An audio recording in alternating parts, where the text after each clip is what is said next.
This video was a long time coming. To be honest, I was hesitant to make this video for a long time, but then I figured, what the hell, I might as well make it. While fighting games isn't necessarily my favorite genre of games, it's still a genre that I have tons of fun with. It was one of those genres that I grew up with as a child, so naturally, I'm very fond of these games. They're just a part of my life that I just can't let go. Narrowing it down to the top 10 best fighting games was a hard choice because there's so many fighting games to pick from, but I had to narrow it down to the ones that had defined me as a gamer, but I also genuinely believe that these are among the best of the best. So without wasting any time, we're gonna go into it, and keep in mind this is only just my opinion, so please don't take this list very seriously.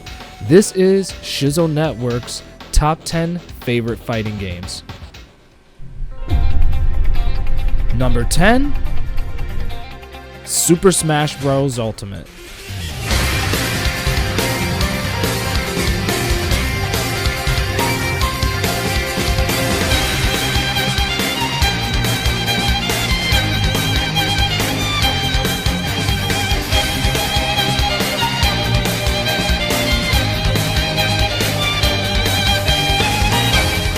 My first and only love affair with a Smash game. Wait, what? You had an affair with a Smash game? What the fuck? While I loved Melee, Brawl, and Wii U, Ultimate took everything that made those games great and improved on it. The character roster is out of this world. It is the most extensive of the franchise, and it includes characters from other franchises such as Street Fighter, Fatal Fury, Castlevania, Tekken, and so on. Its fan service is a testament to the love and passion that the developers put into this game. While the netcode is severely flawed, it is still very playable and provides a decent amount of offline content. The soundtrack is breathtaking. I'll even go as far to say it's the best of the series. The graphics are stunning, demonstrating the Nintendo Switch's graphical power despite its lack of power in comparison to other modern game systems. You can also use any controller you want, including GameCube controllers with a special adapter to play the game. This is a welcome addition that enhances its entertainment value. Yes, Brawl and Wii U both let you use GameCube controllers, but it's still worth mentioning, damn it! Anyway, Super Smash Bros. Ultimate is one of the best Nintendo Switch games, as well as one of the best fighting games I've ever played. Give it a shot. Number 9, Killer Instinct.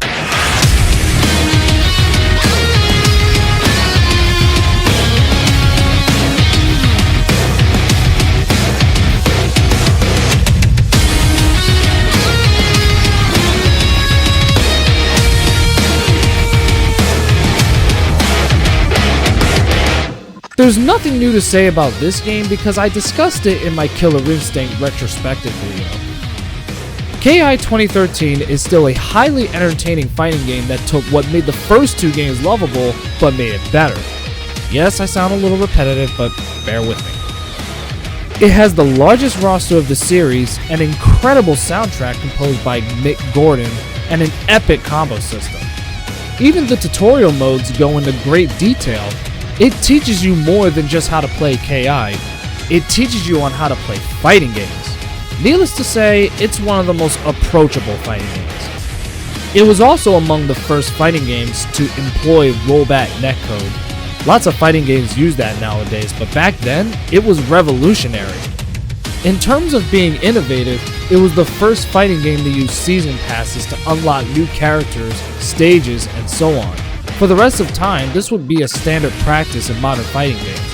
So yeah, when Killer Instinct 2013 was released, it set new standards. Although the game was not well received upon its initial release, plus the fact that it was exclusive to the Xbox, subsequent updates improved the game, and I now consider it the best KI game in the series. By the way, I still recommend playing the original whenever you get a chance. Number 8, Guilty Gear Strive.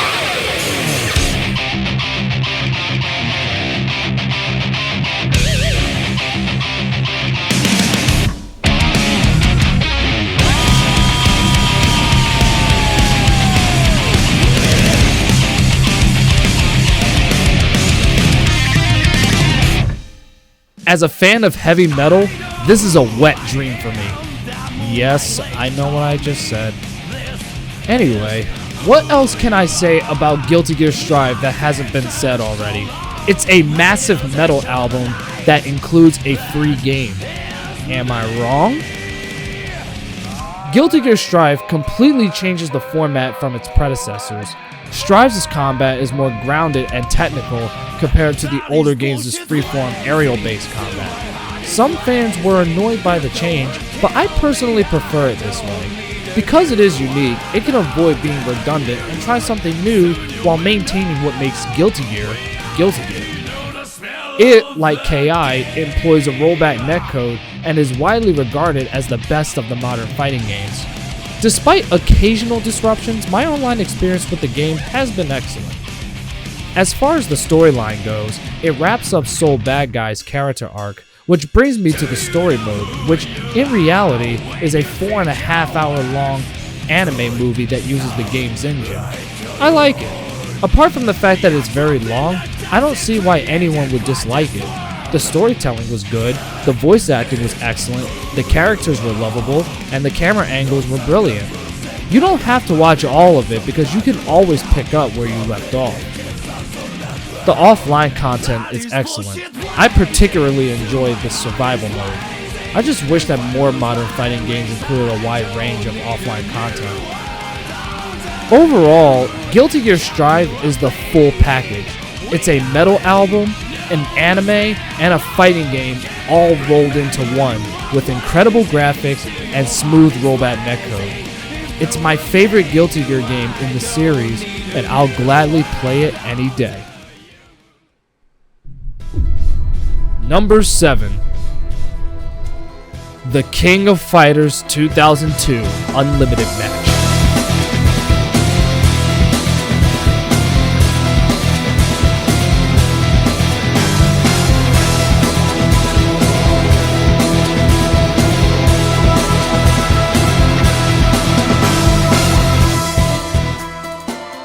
My personal favorite KOF game. For various reasons, the majority of people prefer KOF 98 or KOF 13. Even though I think they're all fantastic entries, KOF 2002 Unlimited Match remains my favorite. It is a modernized version of KOF 2002 that includes a rollback netcode. With exactly 66 characters, it has the most extensive cast of the entire series. That's 10 more characters than in Marvel vs. Capcom 2. Only in this case, the fighting system is balanced this time around. Take that, MVC2! Don't at me. In any case, I believe the game's soundtrack to be the series' best. It's worth noting that some of these songs can be found in the mobile game KOF All-Star, which is interesting. Despite the game's use of dated graphics and sprites from earlier games, the addictive gameplay makes up for that. The fan service is excellent. Even though the game lacks a storyline, the characters have amusing interactions that raise the entertainment value, at least depending on who you choose. Bottom line, it's a solid KOF game with fantastic online play, excellent fan service, and gameplay that's jam-packed with action. Number 6.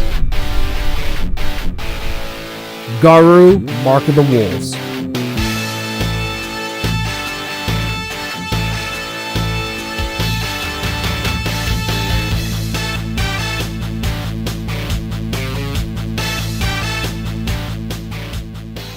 Easily one of the most visually appealing fighting games ever created, and my favorite SNK fighting game.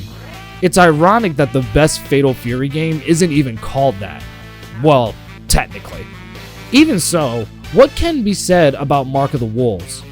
It takes place 10 years after the death of Geese Howard and follows his son Rock Howard as the main protagonist, with Terry Bogard acting as Rock's father figure and mentor. The combat system is godly.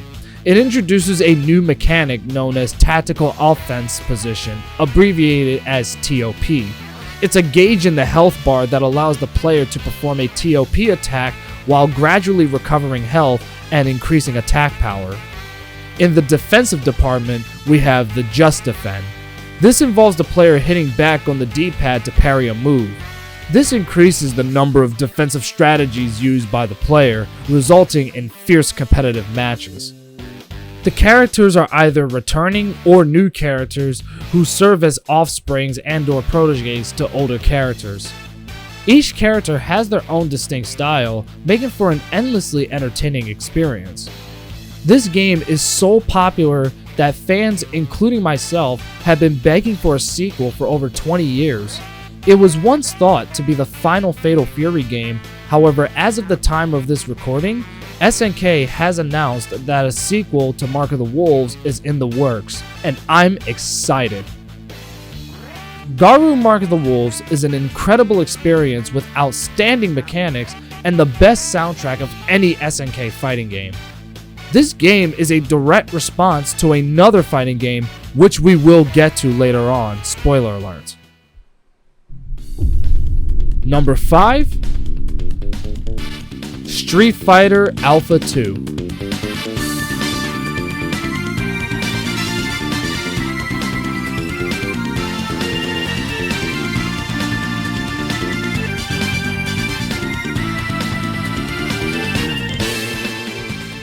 It was a difficult choice. I really wanted to put Super Street Fighter 2 Turbo up here, and it would have been my favorite Street Fighter game if not for the cheap AI and unbalanced difficulty. Alpha 2 is superior in my opinion, and believe me on this, I've got my reasons.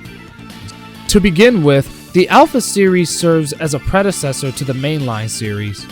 In terms of gameplay, it appears like they took Super Turbo's gameplay and improved on its flaws. It feels much more fluid and responsive than Super Turbo, and the difficulty is more balanced. The AI still reads your inputs, but not to an annoying degree or as frustrating as Super Turbo. The parry system, while not as simple to execute as Third Strike, was well ahead of its time, and the first to use such a mechanism. This mechanic is known as the Alpha Counter. The player can parry a move and counter with a special move by entering a highly specific motion and button. It's tough to pull off since it demands precise timing, but the satisfaction rate from doing so is tremendous. While the music is fantastic, I believe Alpha 3, which is an honorable mention, has a far better soundtrack. However, Alpha 2 has one advantage over Alpha 3: the balancing. Alpha 2 is one of the most well-balanced fighting games I've ever played. The hitboxes are consistent, and hitting your opponent feels satisfying. I should also mention the custom combo system. When the player hits all 6 buttons at the same time, they enter an EX phase that allows them to juggle combo their opponent. This is a welcome addition that was later enhanced and improved upon in Alpha 3. Street Fighter Alpha 2 is my favorite in the Alpha series. It features innovative mechanics that were far ahead of their time, as well as a strong cast of characters and outstanding technicality. I really love Alpha 3 just as much as I love Alpha 2, but in the end, the well-balanced nature of Alpha 2 gave it the W. That being said, it's not my favorite Street Fighter game. That would be number 4, Street Fighter 3 Third Strike.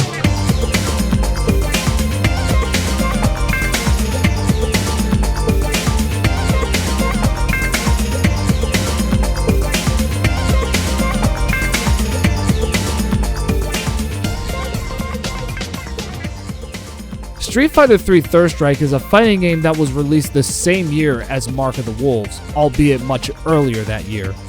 It is powered by more modern hardware than Garu.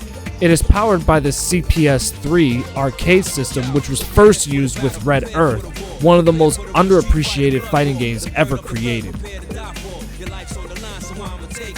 It takes place after M. Bison's death, and a new generation of fighters has joined the cast with a new threat taking over known as the Illuminati, led by Gil, the main antagonist.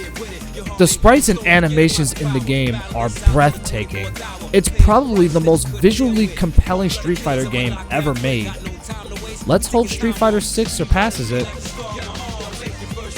What about the gameplay? Do I really need to say anything else about this game? We got Evo moment number 37 from this game, for the love of God.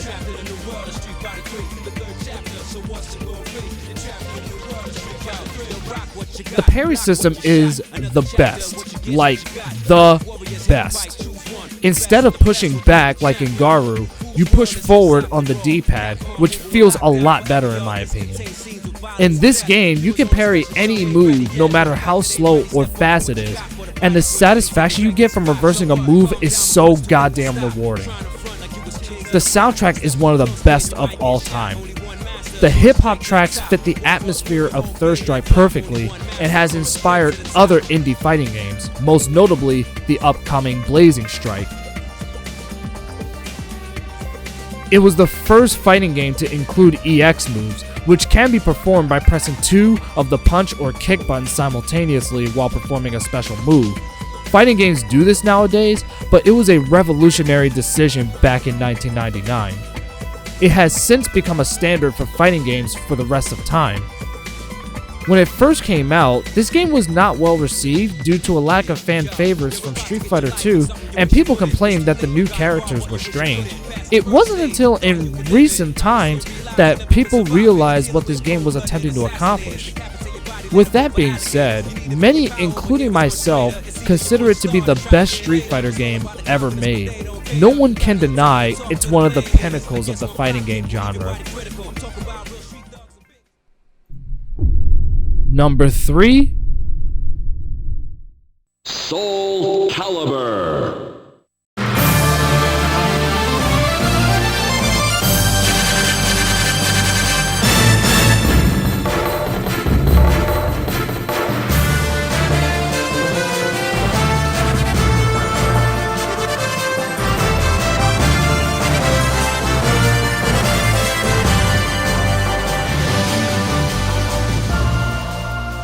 If you've been a longtime viewer of my channel, you'll know how much I adore this game. It's my favorite Sega Dreamcast game, as well as one of my all-time favorite games. It's a sequel to Soul Blade, with many of the characters pursuing for the legendary blade known as Soul Edge, which is presently wielded by Nightmare. The lore is rich, and as a storytelling Nazi, this strikes all the right notes. Nightmare appears to be an uncontrollable monster, yet he is actually a tragic character. Siegfried, the primary protagonist, is the creature's identity. I'm hoping to explain more about the lore in a future video. Oh wow, that rhymed. In any case, this game contains so many advancements that it is regarded as innovative in the fighting game genre. The most prominent feature is the ability to freely move in all 8 directions, as well as the emphasis on weapon-based combat. The amount of freedom you have is tremendous. The graphics were what truly blew my mind. It is still a stunning looking game today, a testament to the Dreamcast's incredible graphical power and technical capabilities. There are no frame drops at all. All you get is thrilling gameplay with high quality visuals and a steady frame rate, which Soulcalibur provides.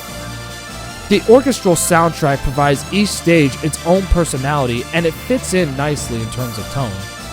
There are 9 unlockable characters to increase the roster count to 19, so the roster is a big step up from Soul Blade. If you haven't played this game before, what are you doing with your life? Buy it right now. It's one of the best fighting games ever made, as well as one of the most influential in the genre.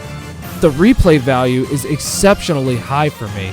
I can put this inside my Dreamcast any day and still get tons of enjoyment out of it.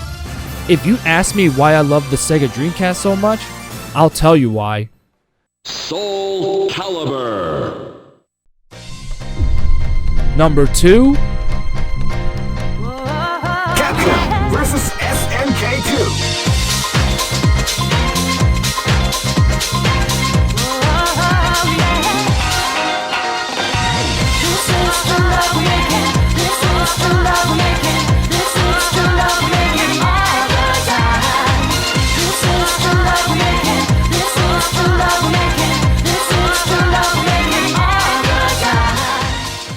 This game is just fantastic. Without a doubt, the greatest crossover fighting game ever created, as well as my favorite 2D fighting game of all time. This game alone surpasses Marvel vs. Capcom. Now comes the point where everyone hates the video. Before you shower me with your hatred, let me explain my reasons. I prefer fighting games that depend on technical and grounded-based combat. MVC's aerial style is simply too much for my brain to grasp. Don't get me wrong, I enjoy the Marvel vs. Capcom series, but Capcom vs. SNK is, in my view, the superior crossover.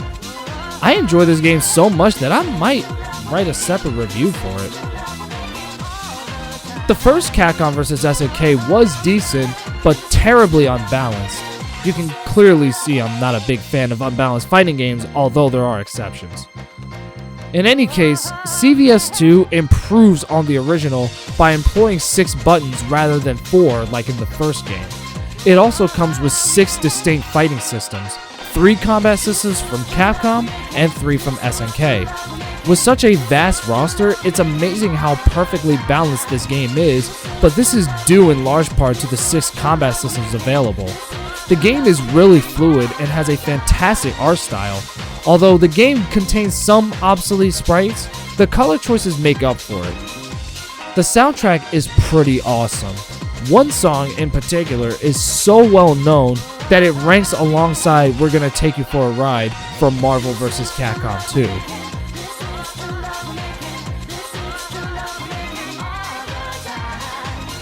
What about the fan service? Oh my god. This game's fan service is considerably superior to MVC2. It's a lot of fun to see the Capcom fighters interact with the SNK characters. I pray to God that SNK and Capcom can give us another entry. SNK has expressed a desire to cooperate with Capcom on another entry, but nothing has come of it. Yet. In conclusion, Capcom vs. SNK 2 is a must-have. It's available for the Dreamcast and the PlayStation 2. Those are the home ports I recommend. If you want the authentic experience, play it through Null DC Bear, which utilizes the original Naomi version. It's a shame this game was never re-released on newer platforms with rollback netcode. This is the most deserving of all the old fighting games to have a re-release. MVC2 included.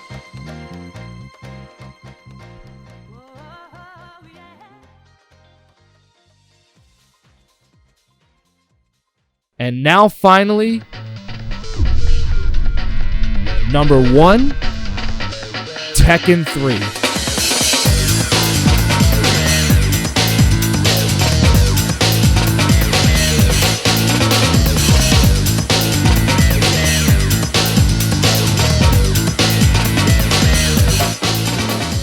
You all knew this was going to be my number 1. Interesting to note that this game followed the same trend as Street Fighter 3 and Garu Mark of the Wolves. By that, I mean it entails a time skip of more than 10 years and centers on a younger generation of fighters. Tekken 3 was, in my opinion, the best of the bunch. In terms of control and fluidity, it vastly surpasses Tekken 2. Tekken 3 has the smoothest fighting engine I've ever experienced. It features the sidestep technique, which was only available to specific characters in Tekken 2. Here, it's become a universal strategy, increasing the defensive options given to the player. The soundtrack is the best of any fighting game. It's an earworm-worthy soundtrack. You can literally put it on repeat and it will never get old. I'm glad this game has a good mix of returning and new characters. This was a great decision by Namco to keep fans of the series in tune. Although fan favorites such as Kazuya are missing, his son Jin Kazama easily compensates for his absence.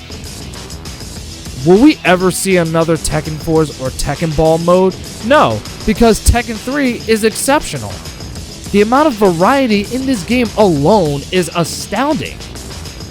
If you want to know more, please, for the love of God, watch my Tekken 3 review, because otherwise I'd be repeating what I said in that video. I've never played a fighting game as nostalgic, exciting, or energizing as Tekken 3. It's one of my all-time favorite video games, both on the PlayStation 1 and in general, and it has an insane amount of replay value. Tekken 3 is truly my all-time favorite fighting game. It's one of those games that everyone should play before they die. That about does it for this list. It was really tough to narrow it down to just 10 fighting games, but just know that I love all of these games and I love them a lot. Much like my top 10 favorite PS1 video, which might get an update really soon, it might change from time to time because my opinions tend to fluctuate over the years, so this list may not be the same once I do it again later on, but just know that this is a genre that I have a lot of thoughts on and it's really fun to talk about. But narrowing it down to 10 was a decent challenge, but I managed to pull it off. Like I said, this is just my opinion, so let me know what are your top 10 favorite fighting games in the comments below because I'll be interested in reading that, and I'll see you guys in the next video. This is your boy Larry from the Shiz Network, signing off.